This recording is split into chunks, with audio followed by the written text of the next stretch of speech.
चलिए चुप हो जाइए और अब ज़रा बात को ध्यान से सुनिए। आज की क्लास में ना हम एक नया चैप्टर स्टार्ट करने जा रहे हैं जिसका नाम है dual nature of radiation and matter, और ये है चैप्टर नंबर 11। सबसे पहले आप नाम लिख लीजिए, chapter 11 dual nature of radiation and matter. Dual nature of radiation and matter, chapter number 11 dual nature of radiation and matter. अब भाई मेरी बात सुनना ध्यान से। इस चैप्टर में आज की क्लास में थियोरेटिकल चीज़ें हैं, मतलब इसमें ज़्यादातर चीज़ें थियोरेटिकल है, छोटी मोटी डेरिवेशन है। पूरी बात बहुत ध्यान से सुनना और गौर से समझना, ठीक है। अब ये जो चैप्टर है ये एक ईजी चैप्टर है। इसके आगे के चैप्टर सारे के सारे लगभग ईजी, आसान हैं, छोटे हैं, ज़्यादा कॉन्सेप्ट नहीं है, बहुत ज़्यादा खतरनाक लॉजिक नहीं है, ठीक ठाक चैप्टर है, आप आराम से कर सकते। पहले ना मेरी बात ध्यान से सुनना। इस चैप्टर में आप लोग क्या पढ़ने वाले हो, क्या समझने वाले हो, पहले हम उस चीज़ के बारे में बात करेंगे ताकि आप अच्छे से जान जाओ कि इस चैप्टर में हमें किस चीज़ के बारे में बात करनी। अच्छा, वैसे इसका पिछले से कोई ख़ास ज़्यादा लेना देना नहीं है। अगर आपको पिछली चीज़ें ना भी पता हो ना तो भी ठीक ठाक आपको ये समझ में आ जाएगा। अब सुनना, एक्चुअल में ना आपने ये चैप्टर ना या इस टॉपिक के बारे में पहले भी थोड़ा बहुत पढ़ा होगा, और वो पढ़ा होगा किसमें, केमिस्ट्री के अंदर। अब पहले ना पूरी बात को ध्यान से सुनना। शुरुआत के 5 से 10 मिनट तक आप लोगों को ओवरव्यू पता चलेगा कि आखिर आप इस चैप्टर में क्या पढ़ने वाले हैं, क्या चीज़ है। उसके बाद जहाँ से टॉपिक स्टार्ट होगा फिर हम चीज़ों को ढंग से देखेंगे। सुनो भाई, मेरी बात बहुत ध्यान से सुनोगे, समझोगे, आपको चीज़ें याद हो जाएंगी, आपको दिक्कत नहीं आएगी। फिर आप घर जाके बस एक बार रिवाइज कर लो और काम खत्म, ठीक है। और बेटर रहेगा एक बार अगर उसे लिख के प्रैक्टिस भी कर लो तो सबसे बेस्ट तो वही रहेगा। चलो सुनो, सबसे पहला सवाल आता है ये dual nature of radiation and matter, इसका मतलब क्या होता है। डुअल का मतलब होता है दो, और दो नेचर किसके, रेडिएशन के भी और किसके, मैटर के भी। अब जरा शुरुआत करते हैं, ध्यान से सुनना। अगर आप अपने आसपास कहीं पर भी देखो तो आपको हमारी इस दुनिया में सिर्फ दो ही चीजें दिखाई देंगी। आपको ये लगेगा कि सिर्फ दो चीज़ें, इसके अलावा आपको कोई तीसरी चीज़ नहीं नजर आएगी। आप देखोगे या तो आपके आसपास जो भी चीज़ें हैं वो किससे बनी है, मैटर से, या फिर दूसरी चीज़ आपको जो नजर आएगी दैट इज रेडिएशन। अभी आप इस क्लास में बैठे हैं, इस क्लास की दीवार मैटर से बनी है। जिस पेन से आप लिख रहे हैं, जिस पेपर पे आप लिख रहे हैं, जिस डेस्क पे आप बैठे हैं, जिस बोर्ड पे मैं आपको पढ़ा रहा हूँ, ये सब कुछ किससे बना है, मैटर से। इसी तरीके से इसके अलावा जो दूसरी चीज आपको दिख रही है वो है इस क्लास में बल्ब से आने वाली लाइट यानी कि रोशनी। वो क्या है, रेडिएशन। आप देखोगे तो आपको सिर्फ रेडिएशन नजर आएगी और दूसरी चीज क्या नजर आएगी, मैटर। कोई तीसरी चीज हमें फिलहाल अभी तक तो नजर नहीं आती। इसका मतलब आप इस दुनिया में जो भी चीजें देख रहे हैं वो या तो मैटर से बनी है या फिर वो रेडिएशन से बनी है। अब जरा हम समझते हैं कि हम किसे कहें कि कौन सी चीज मैटर है और किसे कहें कि कौन सी चीज़ क्या है, रेडिएशन। ये जो बता रहा हूँ ये आपको लिखना नहीं है, ये बस आपको सुनना है और गौर से समझना। मैंने बीच में यहाँ एक लाइन ड्रॉ कर दी और मैंने सोचा कि चलो मैं यहाँ पर ना मैटर के बारे में चीज़ों को लिखूंगा और इस जगह पर लिखेंगे किसके बारे में, रेडिएशन के बारे में। तो सबसे पहले हमने ये समझना शुरू किया, वैसे तो सब लोग जानते हैं मैटर किसे कहा जाता है। हमने छोटी क्लासेस में ये पढ़ा है कि मैटर का अपना कुछ ना कुछ वॉल्यूम होता है, वो कुछ स्पेस को घेरता है, कुछ उसका वजन होता है। यही सब चीजें हमें बताई जाती है और कहते हैं यही क्या है हमारे लिए मैटर। ये सबको पता है ना। अच्छा, आप सुनते जाना, ध्यान से देखना।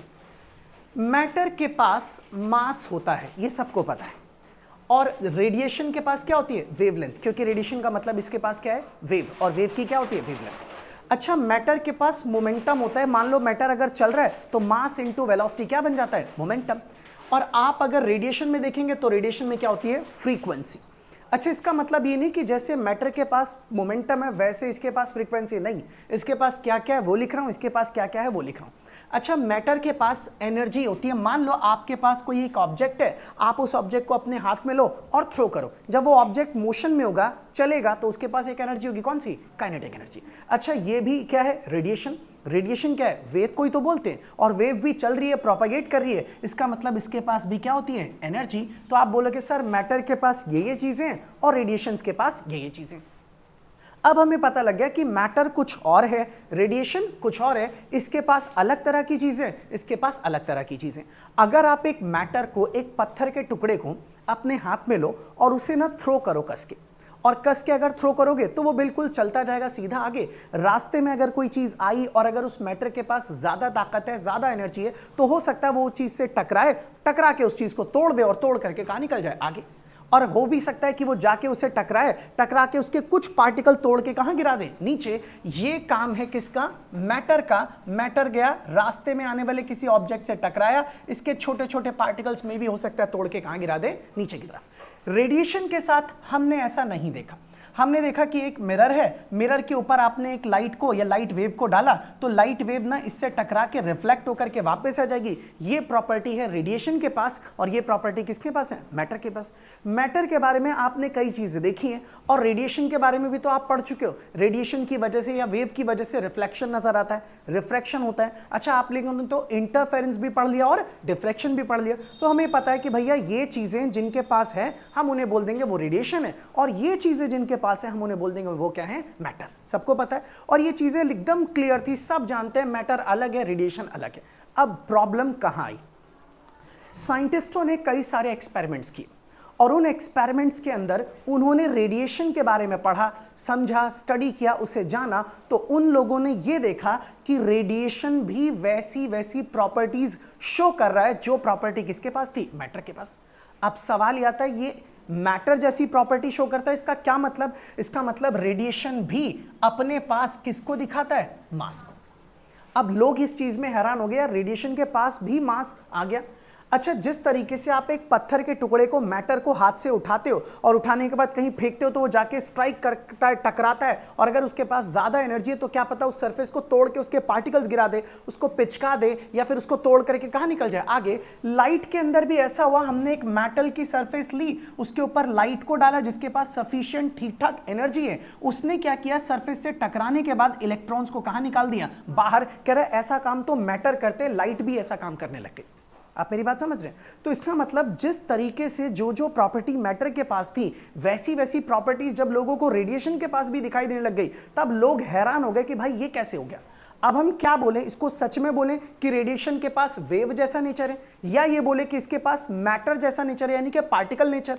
जैसे ये मैटर है, मैटर किससे बना है, एटम से, एटम से मिलकर के क्या बने, मॉलिक्यूल, मॉलिक्यूल से मिलकर क्या बने, सब्सटेंस, मैटर, इस तरह से। तो आप कह सकते हैं मैटर का रिप्रेजेंटेटिव कौन है, इलेक्ट्रॉन।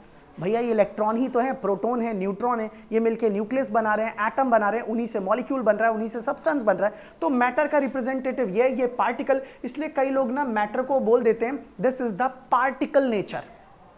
तो लोगों ने बोला रेडिएशन के पास भी वो सारी प्रॉपर्टीज हैं जो मैटर के पास थी। अब यहां पे कंफ्यूजन हो गई, कुछ एक्सपेरिमेंट के अंदर रेडिएशन ने वेव जैसा बिहेव किया, तब लोगों ने बोला भाई नहीं, रेडिएशन का नेचर कैसा होता है, वेव जैसा। कुछ एक्सपेरिमेंट में इसी रेडिएशन ने पार्टिकल की तरह बिहेव किया, तब लोगों ने बोला नहीं यार इसका नेचर कैसा है, पार्टिकल जैसा। अब अलग अलग साइंटिस्टों ने अलग अलग चीजें देखी, अपने हिसाब से जवाब दिया, तब फाइनली आकर के एक बात पता चली कि भैया रेडिएशन ना दोनों ही तरह से बिहेव करती है। रेडिएशन के पास ना वेव जैसा नेचर भी है, रेडिएशन के पास पार्टिकल जैसा नेचर भी है। और तब सब लोगों ने मिलकर के ये बात डिसाइड कर ली कि चलो आज से मान लेते हैं कि रेडिएशन के पास कितने नेचर हैं, दो नेचर, इसीलिए कहा जाता है डुअल नेचर ऑफ रेडिएशन। इसका मतलब रेडिएशन के पास वेव वाला नेचर भी है और रेडिएशन के पास पार्टिकल वाला भी नेचर है। जब ये बात पता चली, एक्सपेरिमेंट में वेरीफाई हो गई, लोगों ने इस बात को मानना शुरू कर दिया, तब एक साइंटिस्ट आए जिनका नाम था डी ब्रॉय। उन्होंने ये कहा कि नेचर ना सिमेट्री को पसंद करती है, लव करती है, नेचर लव सिमेट्री। लोगों ने बोला इसका क्या मतलब, इसका मतलब ये है कि सिक्के के दो पहलू होते हैं, आप सिक्का उछालोगे, अगर एक तरफ हेड है तो दूसरी तरफ क्या होता है, टेल। कह रहा है ऐसे ही यहां पर भी हो सकता है। जब रेडिएशन हमारे नेचर के अंदर वेव के अलावा पार्टिकल जैसा नेचर शो कर रही है, तो ऐसा हो सकता है कि पार्टिकल भी कैसा नेचर शो करे, वेव जैसा। और सच में एक्सपेरिमेंट किया गया, देखा गया, तो ये पता चला कि एक्चुअल में ही पार्टिकल्स भी वैसी प्रॉपर्टी शो करते हैं जैसी प्रॉपर्टी कौन शो करता है, wave.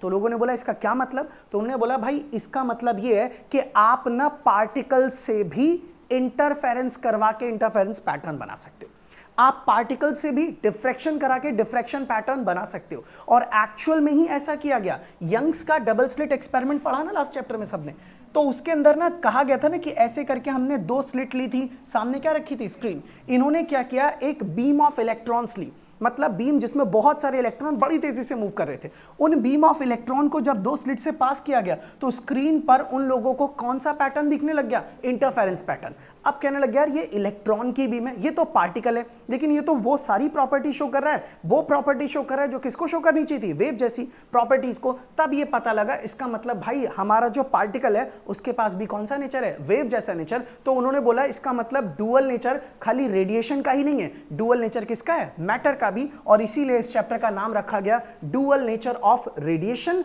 And dual nature of matter. अब एक बात सुनना, हम लोग ना रेडिएशन के बारे में पढ़ चुके हैं। कौन सा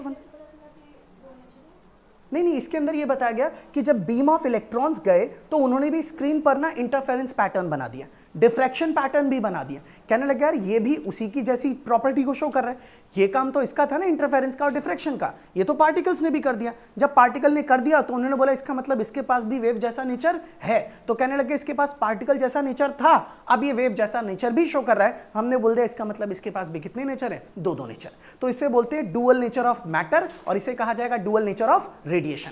अब बात आती है हमें पढ़ाई किस चीज की करनी है।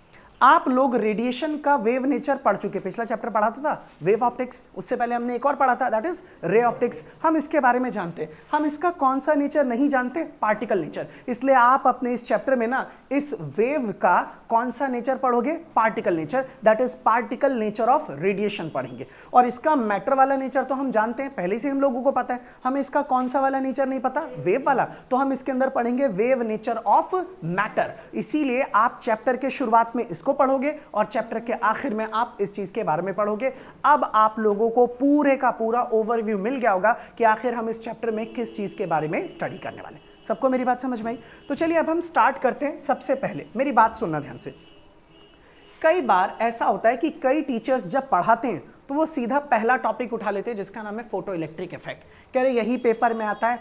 एक्चुअल में ना शुरुआत है तो यहीं से, लेकिन आप लोगों को यहां तक पहुंचने के लिए ना कुछ चीजें जाननी पड़ेंगी और वो सारी चीजें आज हम सीखेंगे, समझेंगे, जानेंगे। आज अगर वक्त बचा तो फोटो इलेक्ट्रिक इफेक्ट स्टार्ट होगा, नहीं बचा तो हम अगली ही क्लास में स्टार्ट करेंगे। तो वो जितना मैंने बताया वो सब कुछ आपको इस इंट्रोडक्शन के अंदर कहीं ना कहीं यही बातें सारी की सारी लिखी हुई है। और हमें ना अब पहला टॉपिक यहां से स्टार्ट करना है जिसका नाम क्या है, इलेक्ट्रॉन एमिशन। लेकिन उससे भी पहले आप सबसे पहले हेडिंग लिखिए free electrons in metals. Free electrons in metals. Free electrons in metals. ठीक है भाई, अब सब लोग ना तसल्ली से सुनना। जो मैंने बताया वो सिर्फ आपकी जानकारी के लिए था। अब आप ये जानते हैं कि आप इस चैप्टर में किस चीज के बारे में पढ़ रहे हैं। अब सुनो, मैं आपको फ्री इलेक्ट्रॉन्स इन मेटल्स पढ़ा रहा हूं क्योंकि मुझे धीरे धीरे ना एक इफेक्ट पढ़ाना है जिसे बोलते हैं फोटो इलेक्ट्रिक इफेक्ट। सवाल आता है वो क्यों पढ़ाना है, क्योंकि उसी एक्सपेरिमेंट के अंदर हम देखेंगे कि कैसे हमारी जो लाइट है वो पार्टिकल जैसा नेचर शो कर रही है। मैं आपको ये साबित करके दिखाऊंगा, उसमें आप मान जाओगे कि हाँ यार ये सारे काम पार्टिकल करती है। अब ये सारे काम अगर लाइट ने कर दिए तो आप बोलोगे ठीक है, लाइट का नेचर भी कैसा हो गया, पार्टिकल जैसा। और उसके लिए आप लोगों को कुछ चीजें पहले से पता होनी चाहिए और उन्हीं चीजों के बारे में अभी हम पढ़ रहे हैं। इसलिए मैंने पहला टॉपिक क्या लिखवाया, फ्री इलेक्ट्रॉन्स इन मेटल्स। अच्छा, आपको तो पता है दुनिया की सभी चीजें एटम से बनी, इसका मतलब मेटल भी किससे बना होगा, एटम से। अच्छा, मेटल के अंदर अगर एटम्स हैं तो एटम्स के अंदर इलेक्ट्रॉन्स ऑर्बिट में चक्कर लगाते, कुछ इलेक्ट्रॉन इनर ऑर्बिट में और कुछ इलेक्ट्रॉन आउटर ऑर्बिट में। सबसे बाहर वाले ऑर्बिट में जो इलेक्ट्रॉन्स चक्कर लगाते हैं उन्हें वैलेंस इलेक्ट्रॉन्स कहा जाता है। कहते हैं उन इलेक्ट्रॉन्स को कि वो न्यूक्लियस से बहुत दूर होने की वजह से वो बहुत लूजली बाउंड होते हैं न्यूक्लियस से। उन्हें जरा सी भी एनर्जी मिल जाए तो वो एटम से कहां निकल जाते हैं, बाहर। और बाहर निकलने के बाद पूरे के पूरे मेटल सरफेस के अंदर फ्रीली आगे पीछे मूव कर सकते हैं। और इन्हीं फ्रीली घूमने वाले इलेक्ट्रॉन्स को क्या कहा जाता है, फ्री इलेक्ट्रॉन्स। सबको मेरी बात समझ में आई? सबसे पहले आप इस बात को लिखिए, इन मेटल्स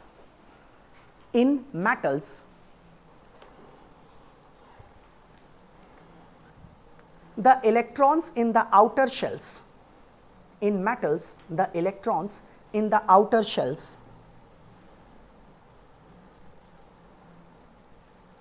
ब्रैकेट में लिखिए called valence electrons, ब्रैकेट में लिखिए called valence electrons, bracket close, of the atoms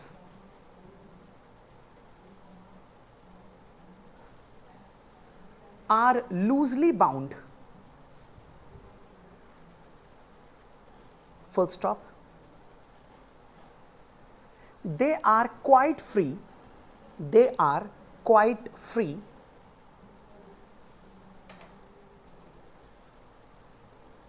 to move, they are quite free to move easily within the metal surface, within the metal surface.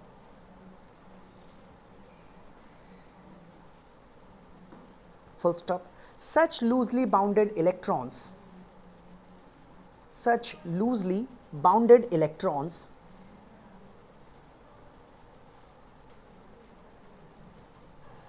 are called free electrons, are called free electrons, are called free electrons. Full stop. बात सबको समझ पाई? चलिए, हमें पता लग गया free electrons क्या हैं। ये फ्री हैं, पूरे मेटल सरफेस में घूम सकते हैं। अब हमें एक छोटी सी टर्म के बारे में बात करनी है जिसका नाम है वर्क फंक्शन। आप पहले हेडिंग लिखिए, वर्क फंक्शन।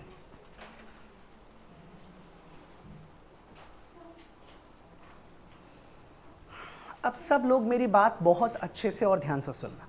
देखिए, मान लीजिए मेरे पास ना ये एक मेटल की सरफेस है, इस तरह की कोई एक मेटल सरफेस है, ये एक मेटल है। मुझे पता है इसके अंदर बहुत सारे एटम्स हैं। अब क्योंकि मैं मेटल बोल रहा हूँ तो मेटल तो फेमस ही इसलिए होता है कि जी एक कंडक्टर की तरह काम करता है, क्योंकि इसमें large number of free electrons होते हैं। तो फिर एक सवाल आता है, अगर इसमें large number of free electrons हैं, मान लो एक ये रहा, दूसरा ये रहा, तीसरा ये रहा, चौथा यहाँ पर है, और ये फ्री है, तो फ्री का मतलब ये आराम से कहीं पे भी आ सकते हैं और कहीं पर भी जा सकते हैं। तो क्या ऐसा हो सकता है कि ये इलेक्ट्रॉन अपने आप ही इस मेटल की सरफेस से खुद ब खुद कहाँ निकल के आ जाए? बाहर। और मैं कह सकता हूं कि सर अगर फ्री बोल रहे हो, फ्रीली है, घूम सकता है, कहीं भी जा सकता है, तो फिर इसे अपने आप बाहर आ जाना चाहिए। एक्चुअल में ना देखने पर पता लगता है कि इलेक्ट्रॉन अपने आप मेटल सरफेस से बाहर नहीं आ पाते। खाली है फ्री इसलिए ताकि ये मेटल सरफेस के अंदर ना कहीं पे भी आगे पीछे ऊपर नीचे कहीं भी जा सकते हैं, लेकिन जब ये बाहर आने की कोशिश करेंगे तो ये बाहर नहीं निकल पाते।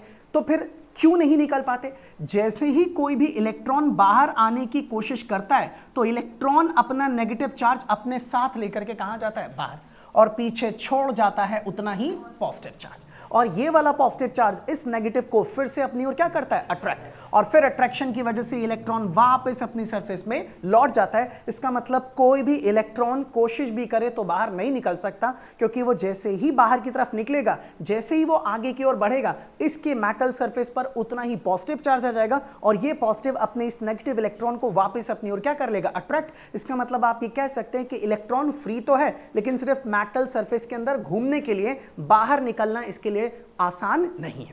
लेकिन अगर मैं चाहता हूं कि इलेक्ट्रॉन बाहर निकल जाए, तो आप बोलोगे सर इलेक्ट्रॉन को ना अच्छी खासी एनर्जी दो, इतनी एनर्जी ताकि वो इस अट्रैक्टिव फोर्स के खिलाफ काम करके अपने आप को फिर भी कहां निकाल ले? बाहर। और आप लोगों को किसी भी मेटल सरफेस से इलेक्ट्रॉन को बाहर निकालने के लिए कम से कम जितनी एनर्जी देनी पड़ेगी ताकि वो एनर्जी इलेक्ट्रॉन को मिले और इलेक्ट्रॉन इस अट्रैक्टिव फोर्स के खिलाफ वर्क करके खुद को कहां निकाल दे? बाहर। उसी मिनिमम अमाउंट ऑफ एनर्जी को एक नाम दिया गया और उसी को क्या बोलते हैं? Work function. हमारी किताब में वर्क फंक्शन को फाई नॉट से दिखाया जाता है, और कई किताबें ऐसी हैं जो इसको ना डब्ल्यू नॉट से भी रिप्रेजेंट करते हैं, या फिर कई लोग किससे दिखा देते हैं? ओमेगा नॉट से। इसे डब्ल्यू नॉट ओमेगा नॉट से, तो जनरली हम इससे दिखाएंगे। मैं इसी का यूज करूंगा क्योंकि मैं एनसीईआरटी के अकॉर्डिंग चल रहा हूं, वरना आप इसको और इसको दोनों सिंबल्स इस्तेमाल कर सकते हैं। कोई भी इस्तेमाल, कोई भी एक सिंबल यूज कीजिए। अब मेरी पूरी बात सुनना, मैं फिर इसे लिखवा दूंगा। फ्री इलेक्ट्रॉन्स वो हैं जो मेटल सरफेस के अंदर फ्रीली घूम सकते हैं, लेकिन वो पूरे मेटल सरफेस में कहीं भी फ्रीली आ जा सकते हैं, लेकिन मेटल सरफेस को अपने आप छोड़ करके बाहर नहीं आ सकते। जैसे ही कोई भी इलेक्ट्रॉन कोशिश करता है कि मैं मेटल सरफेस से कहां निकल जाऊं? बाहर, तो बाहर निकलते ही मेटल सरफेस पर कौन सा चार्ज आता है? पॉजिटिव, और वो पॉजिटिव चार्ज उस नेगेटिव इलेक्ट्रॉन को अपनी ओर वापस अट्रैक्ट कर लेता है। ऐसे में अगर आप चाहते हैं कि इलेक्ट्रॉन सरफेस से कहां निकल जाए? बाहर, तो इलेक्ट्रॉन को आपको क्या देनी पड़ेगी? एनर्जी। और किसी भी इलेक्ट्रॉन को मेटल सरफेस से बाहर निकालने के लिए उसे जितनी मिनिमम अमाउंट ऑफ एनर्जी आपको देनी पड़ेगी, that minimum amount of energy is known as work function, और उसी को हम लोग किससे दिखाते हैं? फाई नॉट से। और इसकी एक एसआई यूनिट, इसकी एक यूनिट होती है जिसे हम यूज करते हैं, that is called electron volt, जिसके बारे में अभी मैं आपसे बात करूंगा। आप सबसे पहले लिखना शुरू कीजिए।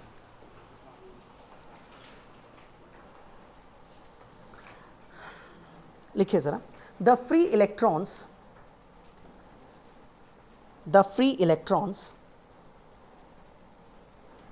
in metal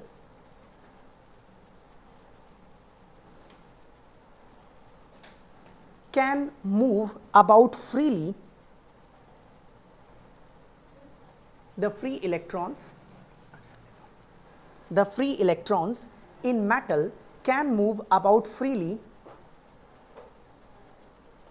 inside the metal,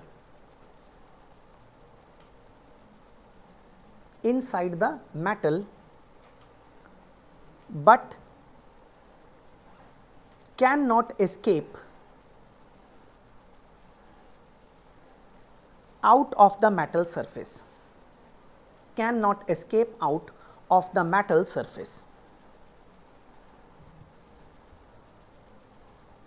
Full stop. If an electron attempts to come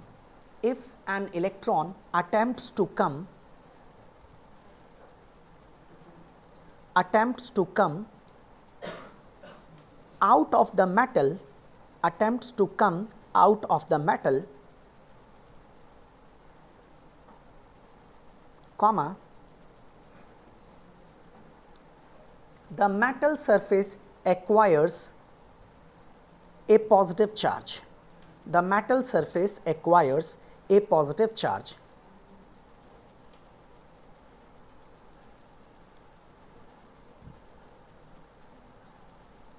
And pulls the electron back to the metal.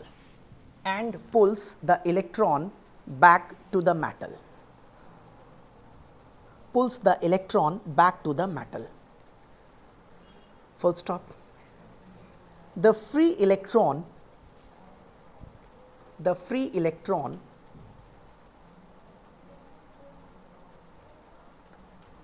is thus held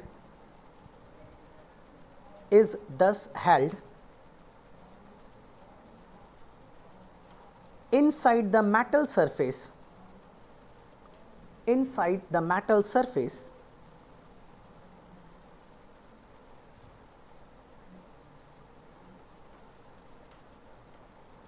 by the attractive forces of the ions.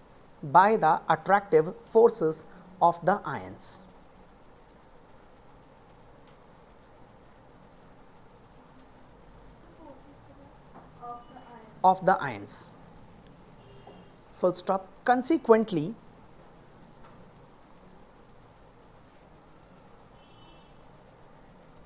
the electron can come out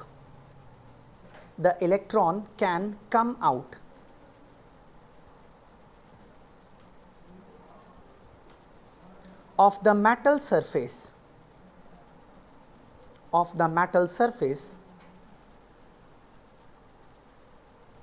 only if it has got sufficient energy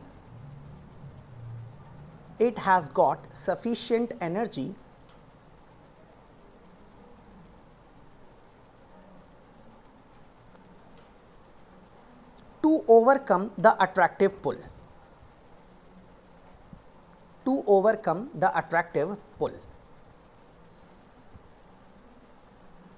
Full stop. अगली line से लिखिएगा पुल. Next line में लिखना भाई, the minimum amount of energy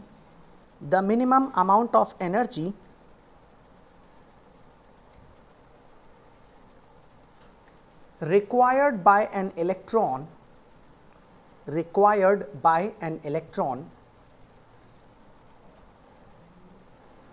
to just escape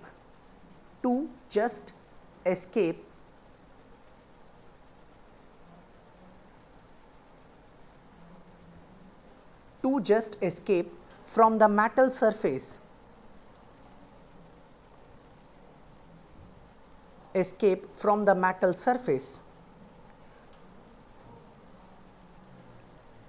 is called work function of the metal.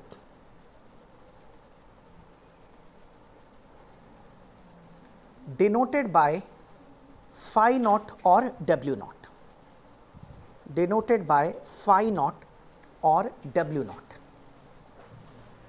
and measured in electron volt, and measured in electron volt, measured in electron volt। ठीक है भाई, सबको मेरी बात समझ में आई ना? तो ये पता चल गया कि मेटल सरफेस से इलेक्ट्रॉन खुद तो नहीं निकल सकता, निकालने के लिए उसे एनर्जी देनी पड़ेगी, जो एनर्जी देंगे मिनिमम उसी को वर्क फंक्शन कहा जाएगा, और इससे हम मेजर करते हैं इलेक्ट्रॉन वोल्ट में। अब ना एक बात समझते हैं, सबसे पहले बात कर लेते हैं व्हाट इज इलेक्ट्रॉन वोल्ट। तो आप पहले हेडिंग लिख लीजिए इलेक्ट्रॉन वोल्ट। हालांकि मैं पहले भी पढ़ा चुका हूं इसके बारे में, मैं फिर से बताता हूं, सुनो। देखो अब ना आप लोग ये पूरा चैप्टर पढ़ोगे, अगला चैप्टर एटम, न्यूक्लियाई, सेमीकंडक्टर, इनमें जितनी भी चीजें पढ़ोगे सभी की सभी एनर्जीज ज्यादातर केसेस में इलेक्ट्रॉन वोल्ट में ही पढ़ोगे। इसलिए इलेक्ट्रॉन वोल्ट बता देता हूं क्या है, किसे कहते हैं, सुन लो, फिर लिख पाऊंगा इसके बारे में। सुनो, कहते हैं कि किसी एक इलेक्ट्रॉन को अगर आप 1 वोल्ट के पोटेंशियल डिफरेंस से एक्सेलरेट करते हो तब उसके पास जो काइनेटिक एनर्जी आती है उसी को हम लोग क्या बोलते हैं, इलेक्ट्रॉन वोल्ट, या उसी को बोलते हैं 1 इलेक्ट्रॉन वोल्ट। इसका मीनिंग सुनना ध्यान से। मान लीजिए आप लोगों के पास इस तरह का कोई भी एक बॉडी है, सपोज कर लीजिए इसके पास पॉजिटिव चार्ज है, ये कोई भी एक चार्ज बॉडी। अच्छा, आप जानते हैं ना चार्ज बॉडी के पास में यहाँ पे कुछ ना कुछ क्या बनता होगा, पोटेंशियल। मैंने इस वाले पॉइंट का नाम क्या रख दिया, ए, और इससे कुछ दूरी पर दूसरा एक और पॉइंट ले लिया, कौन सा, बी। सबको पता है ए पॉइंट इसके पास में तो यहाँ पोटेंशियल ज्यादा, और बी दूर है तो वहां पोटेंशियल कम। मान लेते हैं इन दोनों के बीच में जो पोटेंशियल का डिफरेंस है वो कितने वोल्ट का है, 1 वोल्ट का। ऐसे मान लिया potential difference between the point A and B is 1 volt. अब एक बात बताइए, अगर मैं आपके सामने यहां पर एक इलेक्ट्रॉन को रखूं, इस जगह पर यहां एक इलेक्ट्रॉन रख दिया, ये रहा एक इलेक्ट्रॉन। जैसे इलेक्ट्रॉन को यहां रखोगे, ये वाला पॉजिटिव इस इलेक्ट्रॉन को अपनी ओर जबरदस्ती क्या करेगा, अट्रैक्ट। अट्रैक्ट करने का मतलब यू बोल दो सर, वो इलेक्ट्रॉन ना बी से कहां की ओर भागेगा, ए की ओर। और जब वो यहां पर और यहां पर पोटेंशियल का डिफरेंस था, आपने पढ़ा है ना, charge always flows from higher potential to lower. लेकिन तब जब वो चार्ज कैसा हो, पॉजिटिव, और अगर नेगेटिव चार्ज है तो it flows from lower to higher. तो ये देखो, ये नेगेटिव है इसलिए लोअर से कहां जा रहा है, हायर तक। तो इस पोटेंशियल के डिफरेंस की वजह से ही तो ये चल रहा है। और जब ये पोटेंशियल डिफरेंस की वजह से चलेगा, मूव करेगा, तो इसके पास कौन सी एनर्जी आ जाएगी, काइनेटिक। और जो भी काइनेटिक एनर्जी इसके पास आ जाएगी, आप उसी काइनेटिक एनर्जी को क्या बोलोगे, 1 इलेक्ट्रॉन वोल्ट। मैं आपको समझाता हूं, सुनना ध्यान से। इसका मतलब आप चाहें तो ऐसे लिख सकते हैं, एनर्जी, आवाज नहीं भाई, ध्यान दीजिए, energy this is gained by electron. Electron को जो एनर्जी मिलेगी that is kinetic energy, this is equal to, कितनी एनर्जी मिलेगी, उतनी जितना आपका ये चार्ज जो फील्ड बना रहा है वो वाली फील्ड इसके ऊपर क्या करेगी, वर्क। पता है ना, फील्ड इसको खींच रही है तो उसको क्या करना पड़ रहा है, वर्क। तो आप इसे चाहें तो लिख सकते हैं इक्वल टू में this is work done by the field. और ये अंडरस्टूड है, कौन सी फील्ड है, electric field, work done by the field. और हमें पता है वर्क डन का फॉर्मूला होता है Q इंटू में V। अच्छा, चार्ज आप कितना ला रहे हैं, 1 इलेक्ट्रॉन का, और पोटेंशियल का डिफरेंस कितना है, 1 वोल्ट का। तो ये दोनों ही मिल जाएंगे और मिल करके खुद को क्या बना लेंगे, 1 इलेक्ट्रॉन वोल्ट। और अगर मैं 1 इलेक्ट्रॉन की वैल्यू रखूं तो 1.6 इंटू 10 की पावर माइनस 19 इसी तरह से लिखा जाता है। तो ये आ गया, और इलेक्ट्रॉन और यहाँ पे आता है कूलम, और इससे आप लिखेंगे तो ये आपके पास क्या हो गया, 1 volt.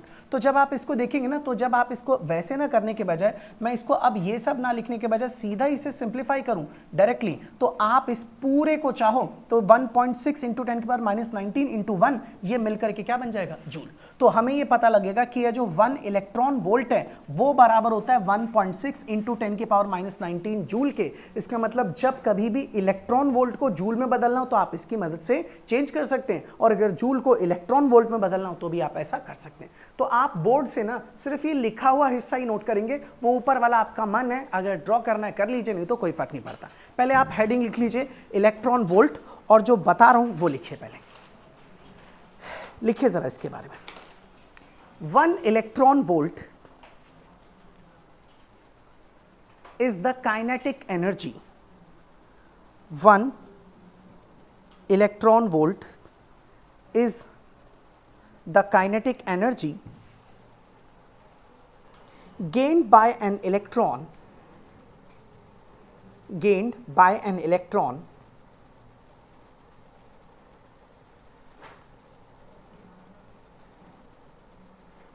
when it is accelerated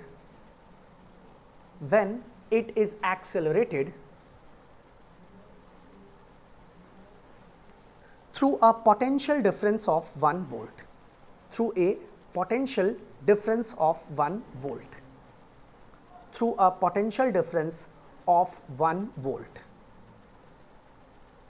full stop. अब आप इसे लिख लीजिए और याद रखना 1 वोल्ट किसके बराबर होता है।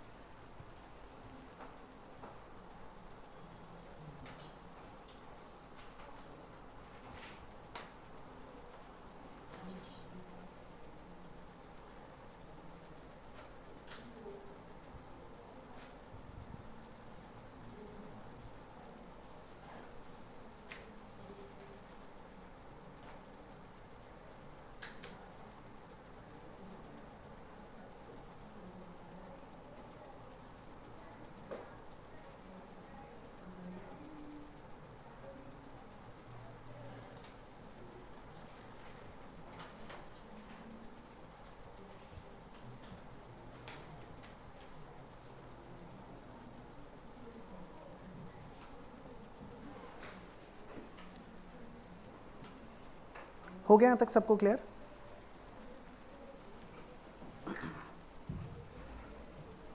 चलिए भाई, आप जरा बात सुनिएगा ध्यान से। तो अब हमें पता लग गया 1 इलेक्ट्रॉन वोल्ट क्या है। अच्छा, मैंने ये क्यों बताया?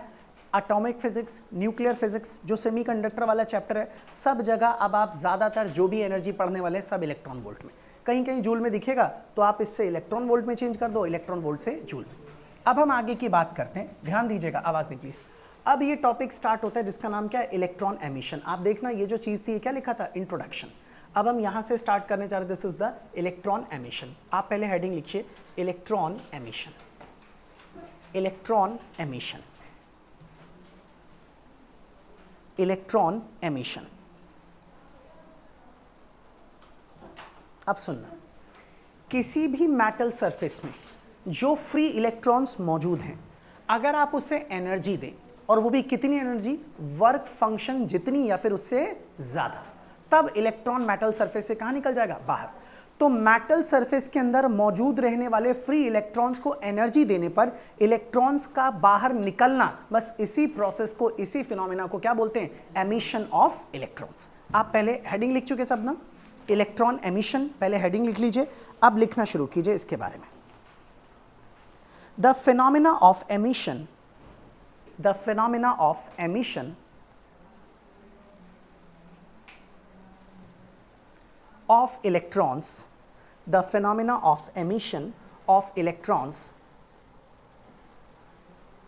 from the surface of a metal, from the surface of a metal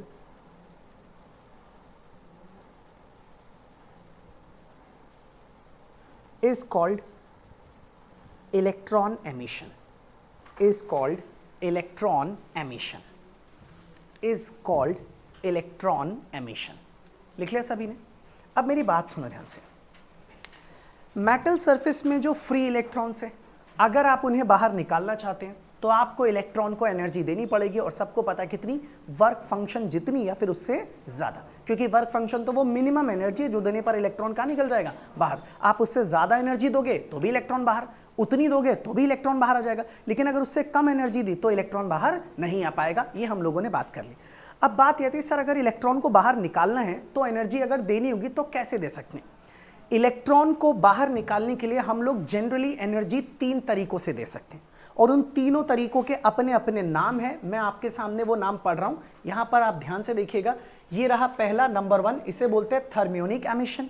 दूसरा तरीका है जिसे बोलते हैं फील्ड एमिशन, और तीसरा तरीका है जिसे बोलते हैं फोटो इलेक्ट्रिक एमिशन। हम तीनों के बारे में एक एक करके अभी आपसे डिस्कस करेंगे।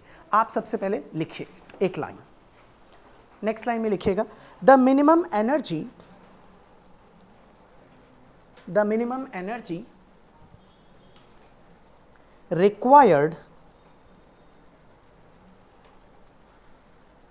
for the electron emission, the minimum energy required for the electron emission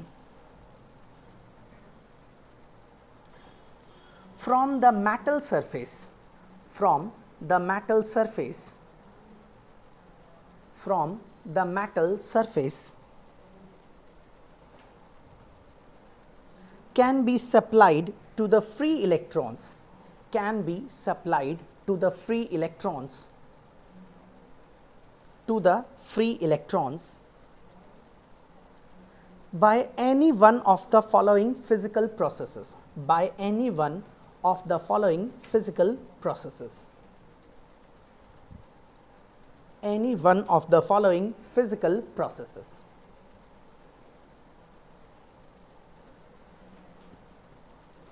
अब सबसे पहला प्रोसेस लिखते हैं, number 1, thermionic emission, thermionic emission, ये लिखा आपके सामने, थर्मियोनिक एमिशन। अब सुनना जरा ध्यान से कि व्हाट इज थर्मियोनिक एमिशन, किसे कहा जाता है। देखो, मान लीजिए आपके पास कोई भी एक मेटल की सरफेस है, ध्यान देना भाई, और इसके अंदर ना इलेक्ट्रॉन्स मौजूद हैं। आप चाहते हैं कि आप इलेक्ट्रॉन्स को कहाँ निकाल दो, बाहर। अब इन्हें बाहर निकालने के लिए इनको क्या देनी पड़ेगी, सफिशिएंट एनर्जी, जो कि वर्क फंक्शन जितनी या फिर उससे कैसी हो, ज़्यादा। उसके लिए हमारे पास एक तरीका है कि हम इसे ना हीट करना स्टार्ट कर देते हैं। जब आप इस मेटल को हीट करना शुरू करोगे, टेम्परेचर बढ़ेगा, इसके अंदर जो फ्री इलेक्ट्रॉन्स हैं इन्हें थर्मल एनर्जी यानी कि हीट एनर्जी मिलनी शुरू हो जाएगी, और एक वक्त इनके पास इतनी एनर्जी हो जाएगी जो कि वर्क फंक्शन से कैसी हो जाएगी, ज़्यादा। और जैसे ही इन्हें वर्क फंक्शन से ज़्यादा एनर्जी मिल जाएगी, ये इलेक्ट्रॉन्स अपने आप मेटल सरफेस को छोड़ करके कहाँ निकल जाएंगे, बाहर। ये जो प्रोसेस है इलेक्ट्रॉन्स को निकालने का, इसी को एक नाम से जानते हैं, and this is called thermionic emission. तो आप कह सकते हैं the phenomena of emission of electrons from the metal surface, यानी कि एक मेटल सरफेस से इलेक्ट्रॉन्स को निकालने का ऐसा फिनोमिना जिसके अंदर हमें एटम इलेक्ट्रॉन्स को निकालने के लिए मेटल को हीट करना पड़ता है ताकि वो हीट एनर्जी इलेक्ट्रॉन्स को मिल पाए। इस फिनोमिना को या इस प्रोसेस को कहा जाता है थर्मियोनिक एमिशन। और इसके अंदर जो इलेक्ट्रॉन निकलते हैं, इन इलेक्ट्रॉन्स को कहा जाता है थर्मल इलेक्ट्रॉन्स, या इसे बोलते हैं थर्मली जनरेटेड इलेक्ट्रॉन्स, या कई लोग इसे बोलते हैं थर्माइंस। तो मेरी बात ध्यान से सुनना, अगर मैंने बोला कि थर्मल इलेक्ट्रॉन्स निकल गए, तो इसका मतलब आप समझ लेना ये थर्मल इलेक्ट्रॉन कोई नए और अनोखे इलेक्ट्रॉन नहीं है। बस थर्मल इलेक्ट्रॉन से इतना पता लगता है कि ये इलेक्ट्रॉन तब निकले जब आपने मेटल सरफेस को क्या किया, हीट, मतलब आप हीट करके इलेक्ट्रॉन को सरफेस से बाहर निकाल सकते हैं। आप सबसे पहले लिखिए इसके बारे में। It is the phenomena, it is the phenomena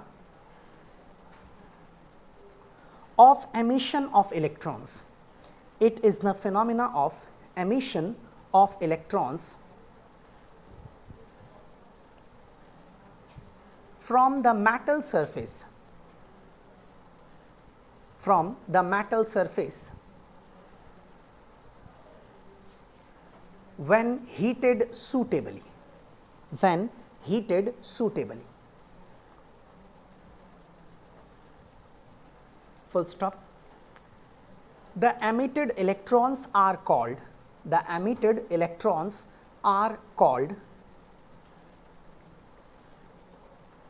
thermal electrons or thermions, THERM, फिर उसके बाद IONS, थर्माइंस भी बोलते हैं, थर्मियंस भी बोलते हैं। क्या चीज, और थर्मियंस, लिख लिया सभी ने इसको। अब हम दूसरा मेथड देखते हैं जिससे हम लोग नाम देते हैं, that is called field emission. इसे, अच्छा आप इसे पहले में पढ़ोगे ना अगर बुक में, तो यहां देखो क्या लिखा है, by suitably heating sufficient thermal energy can be imparted to the free electrons to enable them to come out of the metal. इसी को हमने लोगों ने नाम दिया थर्मियोनिक एमिशन। ठीक है, अब दूसरा लिखिए, नंबर 2, फील्ड एमिशन। इसका एक और नाम है, that is also known as cold cathode emission. आप लिखिए number 2, field emission, field emission और cold cathode emission. Cold, COLD, cold, cold cathode emission. ठीक है, लिख लिया सभी ने। अब सुनो, इसका नाम फील्ड एमिशन है क्यों? एक्चुअल में ना ये एक ऐसा मेथड है जिसके अंदर ना हम इलेक्ट्रॉन्स को निकालने के लिए ना इलेक्ट्रिक फील्ड का इस्तेमाल करते हैं। हम क्या करते हैं, इस मेटल प्लेट को ले जाके एक बहुत ही स्ट्रॉन्ग फील्ड के अंदर रख देते हैं। या मान लीजिए आप ना एक ऐसी बॉडी लेके आओ जिसके पास बहुत सारा पॉजिटिव चार्ज हो, बहुत सारा पॉजिटिव चार्ज, और अगर इसके पास बहुत सारा पॉजिटिव चार्ज है तो ये अपने आसपास में बहुत स्ट्रॉन्ग फील्ड बनाएगा। हमने देखा कितनी स्ट्रॉन्ग फील्ड, लगभग 10⁸ वोल्ट पर मीटर, और सबको पता है इस सिंबल का मतलब होता है of the order of, around this. इसका मतलब अगर आप इस मेटल प्लेट के ऊपर इतनी स्ट्रॉन्ग इलेक्ट्रिक फील्ड अप्लाई करोगे तो वो इलेक्ट्रिक फील्ड ना इस इलेक्ट्रॉन्स के ऊपर फोर्स लगाएगी और इसको बहुत तेज अट्रैक्ट करके खींच करके मेटल सरफेस से कहां निकाल देगी, बाहर। ऐसे एमिशन को हम बोलते हैं फील्ड एमिशन, क्योंकि इसमें इलेक्ट्रॉन को एमिट करने के लिए हम इलेक्ट्रिक फील्ड का क्या करते हैं, इस्तेमाल। तो इसका मतलब आप कह सकते हैं एक ऐसा फिनोमेना जिसके अंदर हम मेटल से इलेक्ट्रॉन को बाहर निकालने के लिए एक्सटर्नल एक स्ट्रॉन्ग इलेक्ट्रिक फील्ड का इस्तेमाल करते हैं अराउंड 10⁸ वोल्ट पर मीटर। इसी को कहा जाता है field emission.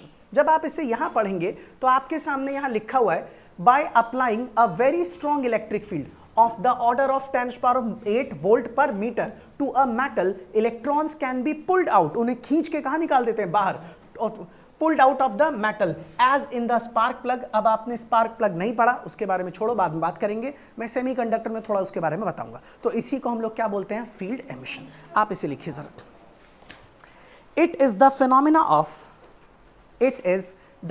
Of emission of electrons. It is the phenomena of emission of electrons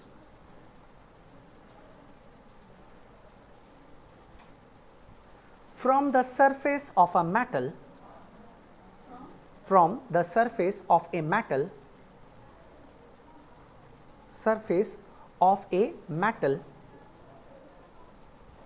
under the application of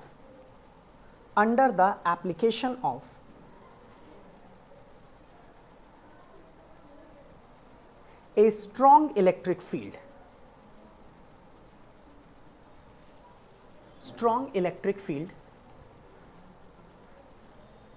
bracket में लिख लीजिए of the order of 10⁸ volt per metre, of the order of 10⁸ volt per metre. Full stop. हो गया यहां तक clear? Next एक और लिखिए जरा, तीसरा। ये जो तीसरा मेथड है आप ये देखिए क्या लिखा है, फोटो इलेक्ट्रिक एमिशन। लिखिए जरा number 3, photo electric emission. Photo electric emission. चलो भाई ध्यान से सुनना। मान लीजिए आप लोगों के पास ये एक मेटल सरफेस है, प्लीज इसे अच्छे से समझना, हमें इसी को पूरा डिटेल में पढ़ना, बहुत ढंग से एकदम। इस मेटल सरफेस के अंदर इलेक्ट्रॉन्स मौजूद हैं और ये क्या हैं, फ्री इलेक्ट्रॉन्स, अपने आप बाहर नहीं निकल सकते। बाहर निकालने के लिए एनर्जी देनी पड़ेगी, या तो हीट कीजिए या स्ट्रॉन्ग फील्ड अप्लाई कीजिए। और अब एक तीसरा प्रोसेस और बता रहा हूं जिसे बोलते हैं फोटो इलेक्ट्रिक एमिशन। कहते हैं कि अगर आप इसके ऊपर कोई लाइट रेडिएशन ला करके इंसिडेंट करा दो, वो भी ऐसी लाइट रेडिएशन जिसकी एनर्जी सफिशिएंट हो, ज्यादा हो, इतनी ज्यादा ताकि वो इलेक्ट्रॉन के वर्क फंक्शन से कैसी हो, ज्यादा, या इलेक्ट्रॉन को जो एनर्जी मिले वो वर्क फंक्शन से ज्यादा मिल पाए, तब जाकर के जैसे ही इलेक्ट्रॉन से टकराएगी इलेक्ट्रॉन को एनर्जी मिलेगी और इलेक्ट्रॉन मेटल के सरफेस से निकल के कहां जाएंगे, बाहर। लेकिन ऐसा काम हर लाइट नहीं कर सकती। और लाइट का मतलब आप ये मत समझना कि वो आपको दिखेगी तो ही लाइट है। यहां लाइट का मतलब कोई भी इलेक्ट्रोमैग्नेटिक वेव, चाहे वो आपको दिखे या फिर ना दिखे। मैं पढ़ाते वक्त आपको बड़ा सिंपल, फेमिलियर, इजी सा लगे इसलिए मैं शब्द इस्तेमाल करूंगा लाइट, लेकिन लाइट का मतलब दिखने वाली लाइट नहीं, दिखने वाली भी हो सकती है और ऐसी भी जो आपको दिखाई ना दे। इसका मतलब जब इसके ऊपर लाइट रेडिएशन डालते हैं, लेकिन अगर मान लो ऐसी रेडिएशन हो जिसके पास एनर्जी बहुत ही कम हो, तो तुम्हें क्या लगता है ये इलेक्ट्रॉन को निकाल पाएगी? नहीं। इसीलिए जब हम ये प्रोसेस के बारे में बताते हैं तो कहते हैं लाइट के पास सफिशिएंट एनर्जी होनी चाहिए। और लाइट की एनर्जी इस बात पर डिपेंड करती है कि लाइट की फ्रीक्वेंसी कितनी है। इसलिए एनर्जी ना बोलने के बजाय ज्यादा अच्छा वर्ड होता है सफिशिएंट फ्रीक्वेंसी या फिर सूटेबल फ्रीक्वेंसी। तो कहते हैं कि अगर कोई भी लाइट जिसकी एक सूटेबल फ्रीक्वेंसी है उसे मेटल सरफेस पर डाला जाए तो इलेक्ट्रॉन को लाइट से एनर्जी मिल जाती है, और जो जरूरत भर की एनर्जी मिल जाती है वो इलेक्ट्रॉन एनर्जी का इस्तेमाल करके खुद को मेटल सरफेस से कहां निकाल देता है, बाहर। इसी प्रोसेस को कहा जाता है फोटो इलेक्ट्रिक एमिशन। एक सिंपल बात बताता हूं, आप सब लोगों ने फोटोसिंथेसिस रिएक्शन का नाम सुना होगा। उसके अंदर ये जो फोटो वर्ड है ना, वो किसके लिए यूज होता है, लाइट के लिए। सुना है ना, लाइट की प्रेजेंस में फूड बनाते हैं प्लांट्स, तो उसी को फोटोसिंथेसिस रिएक्शन बोलती है। एक्चुअल में याद रखना, फोटो शब्द का मतलब ही क्या होता है, light. Photo electric emission, photo मतलब लाइट, इलेक्ट्रिक वर्ड इलेक्ट्रॉन के लिए, और एमिशन मतलब इलेक्ट्रॉन का निकलना, इसीलिए पूरा शब्द बना जिसका नाम है फोटो इलेक्ट्रिक एमिशन। आसान भाषा में आप ये कहेंगे, एक ऐसा फिनोमेना जिसके अंदर एक सूटेबल फ्रीक्वेंसी की लाइट को जब मेटल सरफेस पर डालते हैं और मेटल सरफेस से इलेक्ट्रॉन्स बाहर आ जाते हैं, इस फिनोमेना को बोलते हैं फोटो इलेक्ट्रिक एमिशन। और जो इलेक्ट्रॉन्स बाहर निकल के आते हैं उन्हें कहा जाता है फोटो इलेक्ट्रॉन्स। मेरी बात समझ गए सब लोग? आप लिखिए इसके बारे में। तो इलेक्ट्रॉन सिर्फ बाहर निकल के सरफेस तक पहुंच जाएगा, जस्ट सिर्फ बाहर निकलेगा, वो निकल के आगे मूव नहीं कर पाएगा। ये जितनी भी चीजें हैं ना आपके मन में जो सवाल आ रहे हैं, ये सब अपने आप टॉपिक में आएंगे, सबको आपको बहुत डिटेल में समझना है। आप लिखिए जरा इसके बारे में।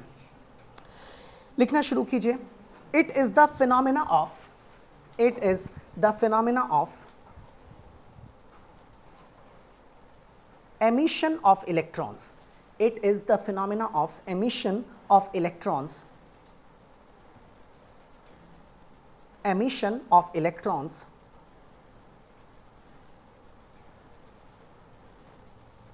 from the surface of metal, from the surface of metal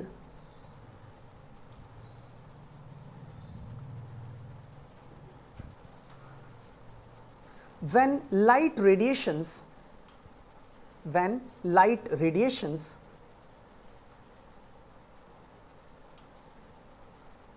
of suitable frequency fall on it.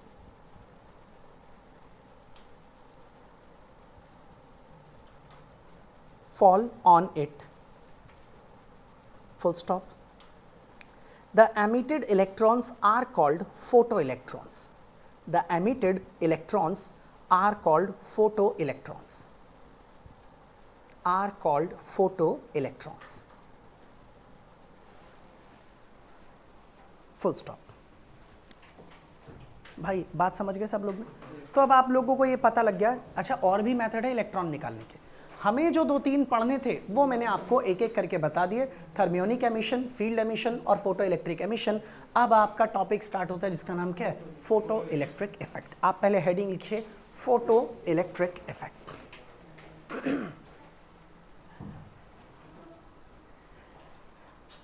अब देखिए, चैप्टर की शुरुआत कई जने यहां से ही करते हैं, कहते हैं यही पेपर में आता है, आप सीधा यहीं से पढ़ो। अब ना पता है इस इफेक्ट को पढ़ने में आपने जो बेसिक सीखा ना वो सब इसमें काम आएगा। इससे अब आपकी ना फिजिक्स ना बीच में से गैप वाली नहीं होगी कि इसका नहीं पता, ये जानता हूँ, ये नहीं पता, ये पता है, ऐसा कुछ नहीं होगा। सब कुछ जो चाहिए वो सब कुछ एकदम सीक्वेंस में चल रहा है। अच्छा, अब ज़रा सुनना ध्यान से, मैं अब आप लोगों को फोटो इलेक्ट्रिक इफेक्ट पढ़ाना चाहता हूँ, लेकिन इसके अंदर एक टॉपिक लिखा है पहला हर्ट्ज ऑब्जर्वेशन, फिर उसके बाद लिखा है हॉलवेक्स एंड लेनार्ड्स ऑब्जर्वेशन। इनकी ऑब्जर्वेशन जब आप पढ़ लोगे उसके बाद टॉपिक स्टार्ट होगा experimental study of photo electric effect. Reality में आपको यही पढ़ना है भाई, और इसी की एक्सपेरिमेंटल स्टडी में आप बहुत कुछ जानोगे लाइट के बारे में। ये एक्सपेरिमेंट में हम जो जो करेंगे और करने से हमें जो कुछ भी नजर आएगा यहाँ तक ये पूरा होगा, वही सारी चीज़ें ना आपके फोटो इलेक्ट्रिक इफेक्ट को कंप्लीट करेंगे और आपको पता लगेगा कि फोटो इलेक्ट्रिक इफेक्ट कैसे हुआ, क्या एक्सपेरिमेंट था, और इस एक्सपेरिमेंट को करके हमने क्या सीखा, हमें क्या जानकारी मिली। टीचर बोलते हैं क्या होता है, क्यों करा ये एक्सपेरिमेंट, इससे क्या जानकारी मिली, तो वो कंक्लूजन वगैरह सब कुछ आपको मिलेगा। लेकिन अभी ये नहीं स्टार्ट होगा, अभी पहले देखते हैं इन दोनों ने क्या ऑब्जर्वेशन देखी, इनकी ऑब्जर्वेशन समझते हैं। अब मैं आपको एक बात बता दूं, इन दोनों की ऑब्जर्वेशन मैं आपको बता रहा हूं, समझा रहा हूं, पढ़ा रहा हूं, उसे लिखवाऊंगा नहीं, बस आपको सुनना है, क्योंकि हमारे एग्जाम में कभी भी इनकी ऑब्जर्वेशन नहीं पूछी कि बताओ उन्होंने क्या ऑब्जर्व किया, और जो ऑब्जर्व किया वो मैं बता देता हूं।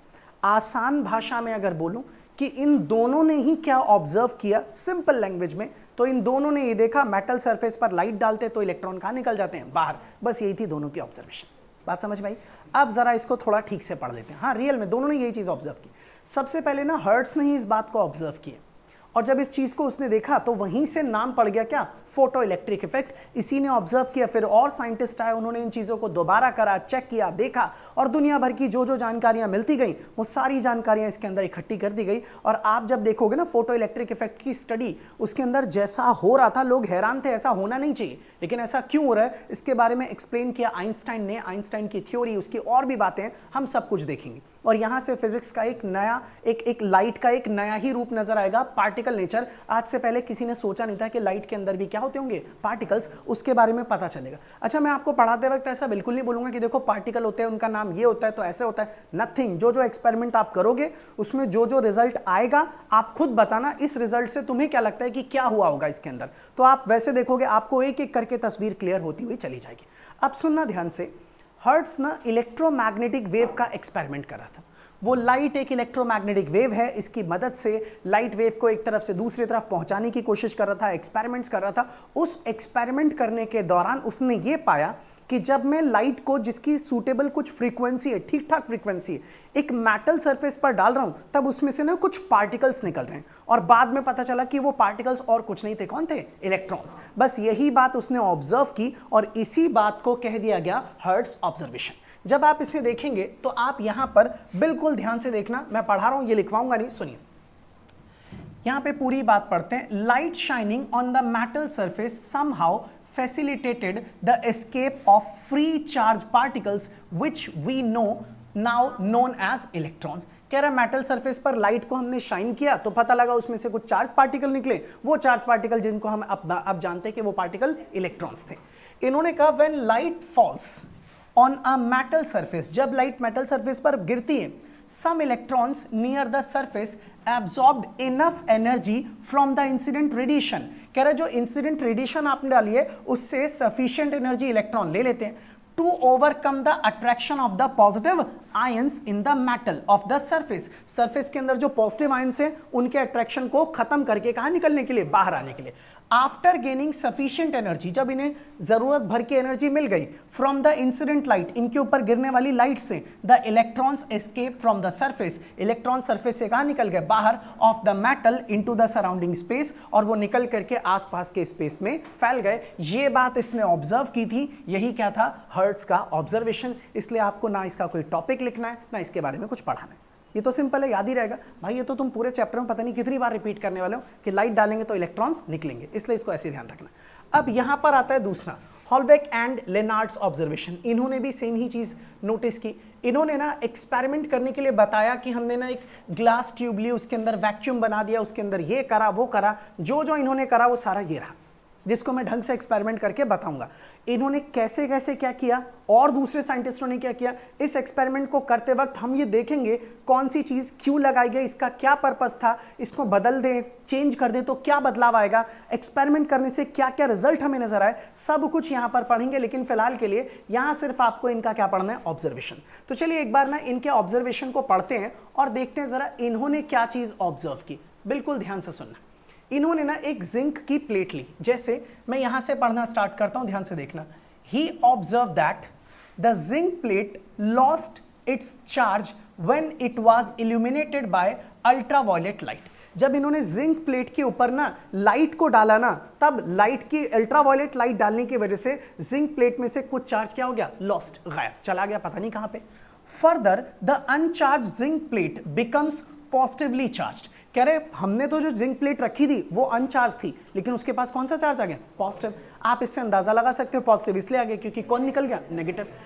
When it was irradiated by ultraviolet light, जब हमने इसके ऊपर कौन सी लाइट डाली, ultraviolet. Positive charge on the positively charged zinc plate was found to be further enhanced when it was illuminated by ultraviolet light। कह रहा हमने और लाइट डाली, पॉजिटिव चार्ज और बढ़ गया, इससे पता लगता है कि जरूर नेगेटिव चार्ज और बाहर निकल गया। फ्रॉम दीज ऑब्जर्वेशंस, इस ऑब्जर्वेशन से ही concluded that the negatively charge particles were emitted from the zinc plate. इस प्लेट से नेगेटिवली चार्ज पार्टिकल्स बाहर निकल गए under the action of the ultraviolet light, और अल्ट्रावायलेट लाइट के डालने की वजह से। और उसके बाद ये सब चीजें after the discovery of the electron in 1897 it became evident that the incident light causes electrons to be emitted from the emitter plate। और इससे हमें पता लगा बाद में कि भैया जो पार्टिकल्स निकले थे वो एक्चुअल में कुछ नहीं थे, क्या थे? इलेक्ट्रॉन्स। और ये जो इफेक्ट इन लोगों को नजर आया उसी इफेक्ट को इन्होंने एक नाम दे दिया and the phenomena is called photo electric effect.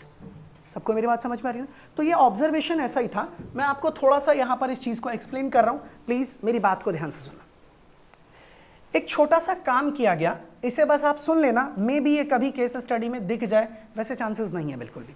क्या था, उन्होंने क्या किया, देखो उन्होंने यहां से एक मेटल की, ये मान लीजिए यहां पर से एक मेटल की छोटी सी रॉड ली, इस मेटल रॉड के अंदर ना दो इस तरह से मेटल की फॉइल्स लगा दी। आपको याद है गोल्डी इलेक्ट्रोस्कोप, सबको ध्यान है? उन्होंने इसको लिया मेटल को और ला करके ना यहां पर एक जिंक की ना प्लेट लगा दी और जिंक की प्लेट को इन दो लीफ से कनेक्ट कर दिया। जिन्होंने चैप्टर 1 पढ़ा है उन्हें गोल्डी इलेक्ट्रोस्कोप याद होगा। उन्होंने यहां से ना अल्ट्रावायलेट लाइट को इस तरीके से इंसिडेंट कराया और जैसे अल्ट्रावायलेट लाइट डाली ये दोनों प्लेटें ना खुल गई। अब जैसे ही प्लेटें खुल गई इसका मतलब ये क्लियर हो गया कि दोनों पे क्या आ गया? चार्ज।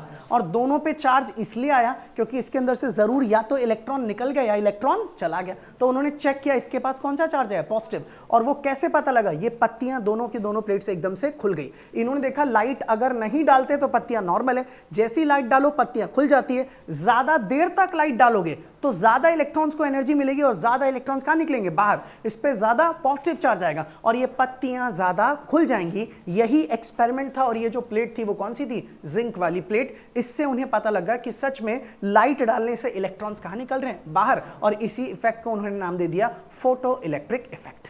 समझ गए सब लोग ने? तो अब ना हमें इस इफेक्ट को लिखना है। अभी अभी आप लोगों ने क्या लिखा? Photo electric emission. अब क्या लिखना है? Photo electric effect. इनमें कोई खास फर्क नहीं है।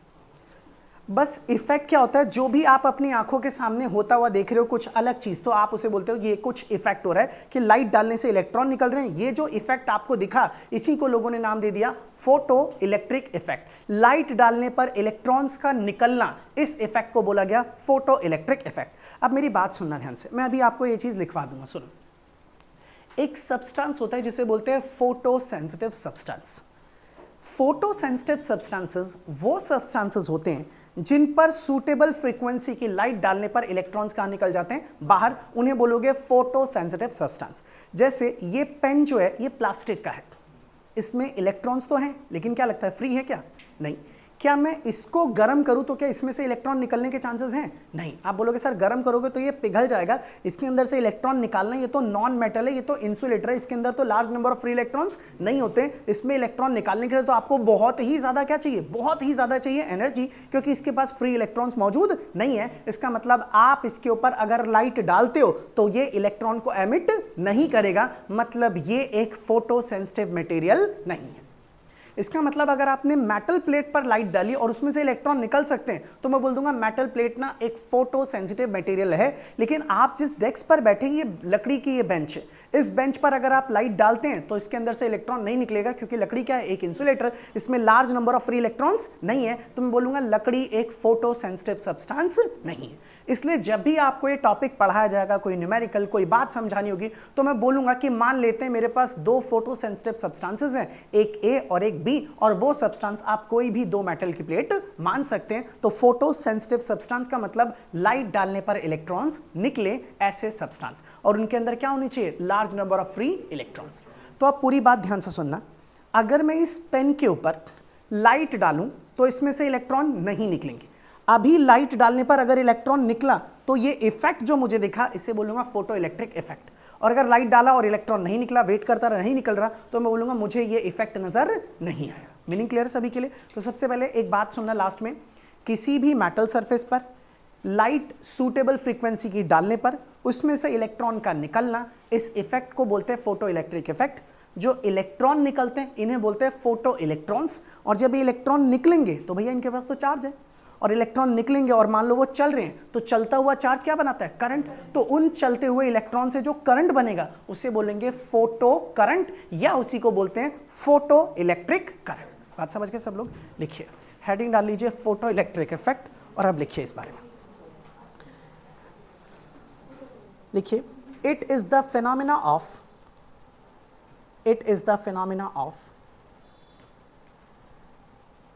emission of electrons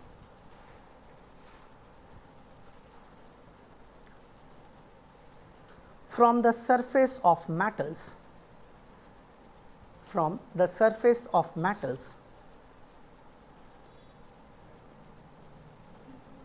when radiations of suitable frequency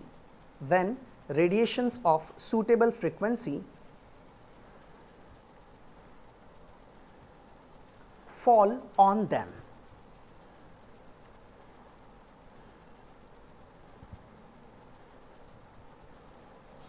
Full stop. The emitted electrons are called photoelectrons. The emitted electrons are called photoelectrons.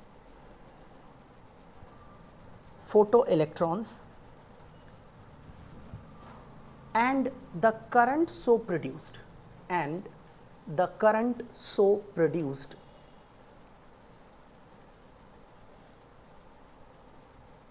is called photoelectric current or photocurrent.